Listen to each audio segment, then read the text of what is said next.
Start किया था inside the item. Okay, previous में क्या हम लोगों ने देखा था? प्रीवियस में हम लोगों ने देखा प्रोटॉन एंड न्यूट्रॉन के बारे में देखा। ओके, अभी नेक्स्ट जो है, जो एटम के अंदर रहता है, which revolves in the orbit, orbit में रिवॉल्व्स होता है, वो है इलेक्ट्रॉन। ओके, तो नेक्स्ट है electron is a negatively charge. Electron क्या होता है?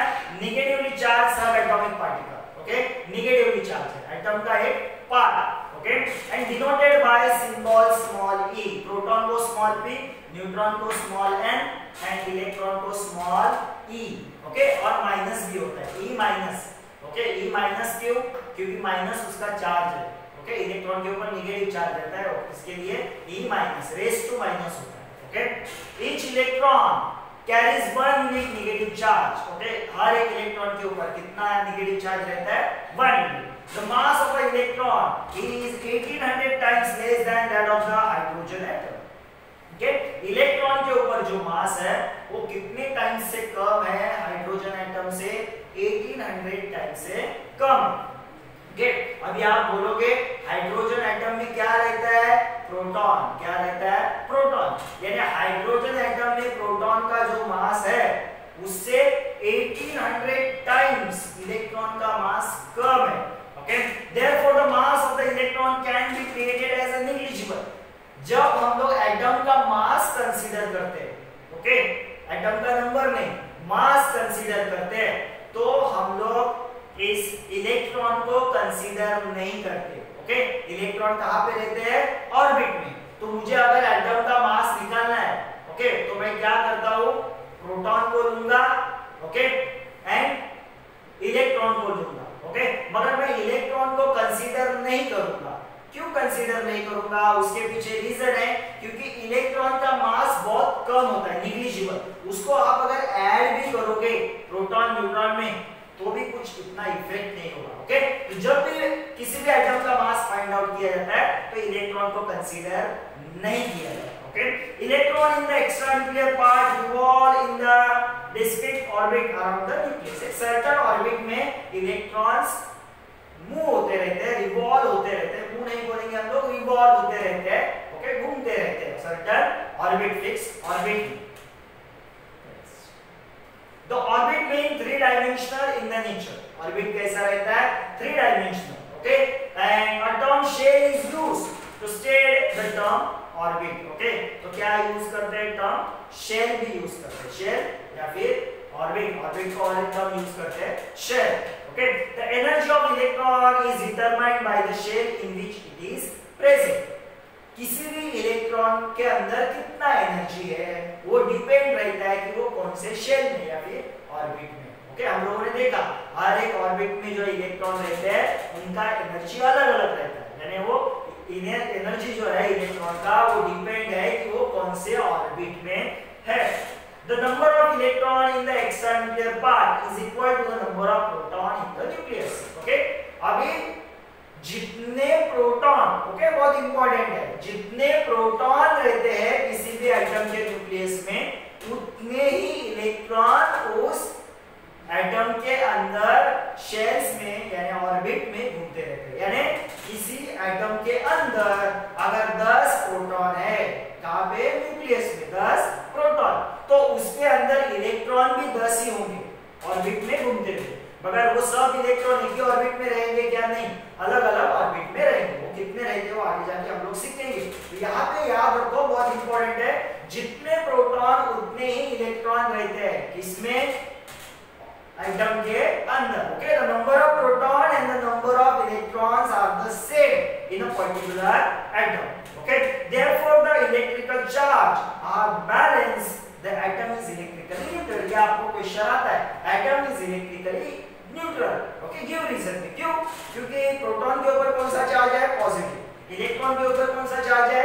नेगेटिव। ओके, अगर मेरे पास 10 प्रोटॉन है यानी 10 पॉजिटिव चार्ज है और 10 इलेक्ट्रॉन है यानी 10 नेगेटिव चार्ज है। ओके, तो 10 पॉजिटिव 10 नेगेटिव 10 माइनस 10 एक दूसरे को बैलेंस किया, क्या है? 0, यानी चार्ज लेस हो गया। इसके लिए एटम को अगर हम लोग कंसीडर करेंगे तो वो न्यूट्रल रहता है, चार्ज लेस। भले ही उसके अंदर जो सब एटॉमिक पार्टिकल है, कौन से? प्रोटॉन एंड इलेक्ट्रॉन, उनके ऊपर चार्ज है, फिर भी वो एटम न्यूट्रल रहता है, because the number of proton and neutron present in the atoms are same, okay, and they balance the charge, okay, वो एक दूसरे का चार्ज बैलेंस करते हैं। The mass of electron being negligible, electron का मास क्या है, बहुत कम है, ओके, 1800 टाइम्स से कम है, किससे, प्रोटॉन से, okay, therefore the mass of atom mainly due to the proton and neutron in the nucleus, okay, तो एटम का जब मास फाइंड किया जाता है तो किसको कंसीडर किया जाता है, सिर्फ प्रोटॉन एंड न्यूट्रॉन को कंसीडर किया जाता है, किसको कंसीडर किया जाता है, प्रोटॉन एंड न्यूट्रॉन को कंसीडर किया जाता है। तो एटम का मास मुझे फाइंड आउट करने का है, तो मैं क्या करूंगा, number of proton plus number of neutron, दोनों को ऐड करके मुझे एटम का मास मिलेगा, ओके। एटॉमिक नंबर यानी क्या, नंबर ऑफ प्रोटॉन, जितने प्रोटॉन उतना atomic number. Atomic mass number, atomic number and atomic mass number अलग अलग है, ओके। एटॉमिक मास नंबर यानी क्या, number of proton plus number of neutron, इन दोनों को ऐड करेंगे तो मुझे एटॉमिक मास नंबर आएगा। इलेक्ट्रॉन को क्यों ऐड नहीं किया, क्योंकि उसका मास बहुत ही कम है, ऐड करके भी कुछ फायदा नहीं, okay. The total number of proton and neutron in an atom is the atomic mass of that element, okay. अगर दोनों को ऐड करेंगे प्रोटॉन एंड न्यूट्रॉन को, तो उस एटम का मुझे एटॉमिक मास मिलेगा। The mass number, okay, is denoted by capital letter A, atomic number Z से रिप्रेजेंट किया जाता है। Atomic mass number capital letter A से रिप्रेजेंट किया जाता है। The conventional to denote the atomic symbol, atomic number and atomic mass number are together are shown as follows, okay। अगर मुझे एक एटम का सिंबल रिप्रेजेंट करना है तो atomic mass number and atomic number एक साथ रिप्रेजेंट किया जाता है। कैसे रिप्रेजेंट किया जाता है, ओके। यहाँ पे एक क्वेश्चन आता है कि एटम का मास कहाँ पे रहता है, उसके न्यूक्लियस में रहता है, okay. All the mass of atom concentrated in its nucleus, क्यों, क्योंकि एटम का मास कैसे फाइंड आउट किया जाता है, number of proton and number of neutron से फाइंड आउट किया जाता है, और ये दोनों कहाँ पे रहते हैं, न्यूक्लियस में रहते हैं। इसके लिए एटम का जितना भी मास है वो कहाँ पे है, उसके न्यूक्लियस में होता है। फॉर एग्जांपल अगर मुझे रिप्रेजेंट करना है कार्बन को, तो मैं कैसे रिप्रेजेंट करूंगा, देखो कार्बन का सिंबल है C, कार्बन के अंदर कितने प्रोटॉन होते हैं, 6, यानी उसका एटॉमिक नंबर 6 और उसका एटॉमिक मास नंबर 12, तो मैं इसको ऐसे रिप्रेजेंट करूंगा, ओके। कैसे रिप्रेजेंट करूंगा, C, ये है 6 एटॉमिक नंबर और एटॉमिक मास नंबर, ओके, यानी ये Z और ये क्या है, A, क्या है, A। तो एटॉमिक नंबर नीचे रिप्रेजेंट किया जाता है और ये एटॉमिक मास नंबर ऊपर रिप्रेजेंट किया जाता है, ओके। तो क्या दिया है, द सिंबल ऑफ कार्बन, देखो कैसे रिप्रेजेंट किया है, इसका मतलब क्या है, उसमें कितने प्रोटॉन है, एटॉमिक नंबर किससे आता है, नंबर ऑफ प्रोटॉन, यानी प्रोटॉन कितने हैं, 6, okay. And the mass number of carbon, carbon का मास कितना है, 12। From this it's also learn that nucleus of carbon contain, तो उसमें इलेक्ट्रॉन, न्यूट्रॉन कितने रहेंगे, न्यूट्रॉन कितने रहेंगे, ओके। इसके ऊपर आपको सम्स आते हैं, देखो एटॉमिक नंबर दिया है 6, एटॉमिक नंबर यानी नंबर ऑफ प्रोटॉन, तो प्रोटॉन मुझे पता लगे 6, ये है atomic mass number. Atomic mass number में कैसे निकालता हूं, एटॉमिक मास नंबर देखो, एटॉमिक मास का सिंबल है A, ओके। वो कैसे निकालता हूं, proton plus neutron, proton plus neutron, okay. Atomic mass number मुझे पता है कितना है, 12, नंबर ऑफ प्रोटॉन भी मुझे पता है कितने हैं, 6, तो मुझे न्यूट्रॉन फाइंड आउट करना है, क्या फाइंड आउट कर रहा है, न्यूट्रॉन। तो देखो ये प्लस में इधर जाके क्या होगा, माइनस, तो न्यूट्रॉन कितने आएंगे, कितने आएंगे neutron, n is equal to 12 minus 6 is equal to 6, neutron कितने आए, 6। तो हम लोग उसको क्रॉस चेक करके देखते हैं, एटॉमिक मास कितना है, 12, एटॉमिक मास यानी क्या, प्रोटॉन प्लस न्यूट्रॉन, प्रोटॉन मेरे 6 है प्लस न्यूट्रॉन मेरे 6 है, 6 प्लस 6 कितना होता है, 12, बराबर, ओके। तो ऐसे आपको एग्जाम में क्वेश्चन आता है, आपको ऐसा सिंबल दिया जाता है, ओके। वहां पे आपको फाइंड आउट करने के लिए बोलेंगे, उसमें न्यूट्रॉन कितने हैं, इलेक्ट्रॉन कितने हैं, ओके। तो याद रखना, जितने प्रोटॉन उतने ही इलेक्ट्रॉन, जितने प्रोटॉन उतने ही इलेक्ट्रॉन। अगर आपको पूछेंगे कि इसमें इलेक्ट्रॉन कितने, आपको यहाँ पे पूछेंगे इसमें इलेक्ट्रॉन कितने हैं, तो आपको बताना आना चाहिए कि जितने प्रोटॉन होते हैं उतने इलेक्ट्रॉन होते हैं, ओके। तो यहाँ पे इलेक्ट्रॉन कितने रहेंगे 6, क्योंकि नंबर ऑफ प्रोटॉन कितने हैं 6। ओके, न्यूट्रॉन वेरी हो सकते हैं। ओके, न्यूट्रॉन फाइंड आउट किया जाता है उस फार्मूला से, A = P + N। Next, distribution of electron. Okay, अभी इलेक्ट्रॉन मैंने बोला कि इलेक्ट्रॉन ऑर्बिट में रहते हैं। ओके, डिफरेंट ऑर्बिट में। अभी ये इलेक्ट्रॉन को कैसे डिस्ट्रीब्यूट किया गया है अलग अलग ऑर्बिट में। As per the Bohr atomic model, electrons revolves in the stable shell. Okay, these shells have a definite energy. The shell nearest to the nucleus is called first shell. Nucleus से पहला जो shell रहता है उसको बोलते हैं first, उसके बाद वाला सेकंड, थर्ड, फोर्थ ऐसा शेल रहता है। Okay, a symbol n is used to ordinal number of the shell. अगर शेल को मुझे रिप्रेजेंट करना है, ओके, नंबर ऑफ शेल, तो मैं n स्मॉल n यूज करूंगा। The shell are referred to the symbol, shell के नाम भी है। Okay, K L M N ऐसे। ओके, आगे और अगर इलेक्ट्रॉन मिलते हैं तो आगे K L M N O वगैरह ऐसा आगे corresponding to the ordinal number. Okay, उनके नंबर्स है n = 1, अगर 1 शेल है तो 1 ऑर्बिट या फिर शेल, अगर 2 है तो 2, n = 3, n = 4। The maximum number of electron shell can contain is obtained by the formula. किसी भी शेल में कितने इलेक्ट्रॉन रहेंगे उसके लिए एक फार्मूला है। फार्मूला है 2n²। कौन सा फार्मूला है 2n²। अगर n यानी क्या, नंबर ऑफ शेल। अगर मेरे पास सिर्फ एक ही शेल है, कितना शेल है, नंबर ऑफ शेल एक ही है, तो फर्स्ट शेल में कितना इलेक्ट्रॉन रहेगा वो मैं इस फार्मूला से निकालता हूं। देखो, तो 2 * n = 1, 1 का स्क्वायर, 1 का स्क्वायर, तो 2 * 1, 1 का स्क्वायर 1 ही होता है, 2 * 1 कितना होता है 2। ओके, यानी फर्स्ट शेल में कितना इलेक्ट्रॉन रहेगा, मैक्सिमम 2 ही इलेक्ट्रॉन रहेगा, मिनिमम 1 हो सकता है। अगर मेरा थर्ड शेल है, मेरे पास कितना शेल है, तीसरा शेल है, number of shell is 3। Okay, तो थर्ड शेल में कितना इलेक्ट्रॉन रहेगा वो मैं इस फार्मूला से फाइंड आउट करूंगा। तो n = क्या है 3, तो मैं यहाँ पे क्या डालूंगा 3। ओके, 3 का स्क्वायर कितना होता है 9, 3 का स्क्वायर कितना होता है 9, तो 9 × 2 कितना हो गया 18, कितना हो गया 18। यानी थर्ड शेल में मैक्सिमम कितने इलेक्ट्रॉन्स हो सकते हैं 18, 18 से ज्यादा नहीं हो सकते, 18 से कम हो सकते हैं, 1 to 17 हो सकते हैं। ओके, मगर 18 से ज्यादा नहीं हो सकते। Okay, third shell. ऐसे ही आप सेकंड शेल, फोर्थ शेल का फाइंड आउट कर सकते हैं, ये फार्मूला है। ओके, फाइंड आउट करने का।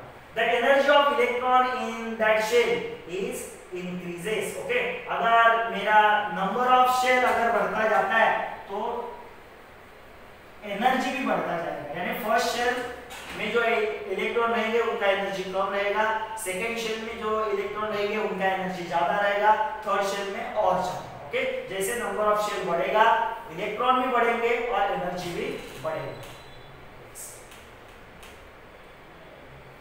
Electronic configuration of the element, electronic configuration of the element. Okay, electronic configuration क्या है।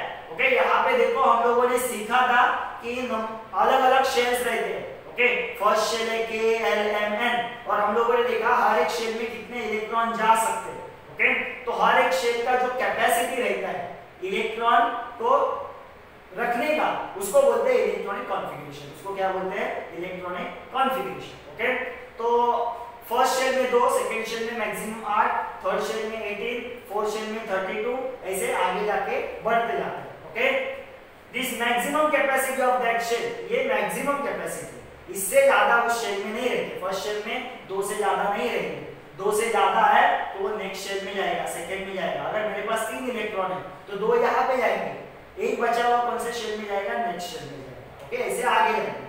The electron is an atom is distributed in the state according to their maximum capacity. जितना उसका maximum capacity है उतना उस shell में, orbit में electron जाएंगे। The shell wise distribution of the electron in atom of the element is called electronic configuration.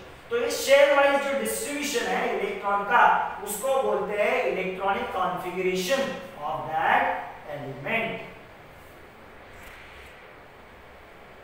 Okay, तो यहाँ पे देखो each cell electron has a definite energy as per the shell in which it present. हर एक electron का एक certain energy रहता है जिस शेल में वो रहेगा। Okay, energy of electron in the first shell K is the lowest. Okay, first shell में जो इलेक्ट्रॉन रहते हैं उनका एनर्जी बहुत कम है।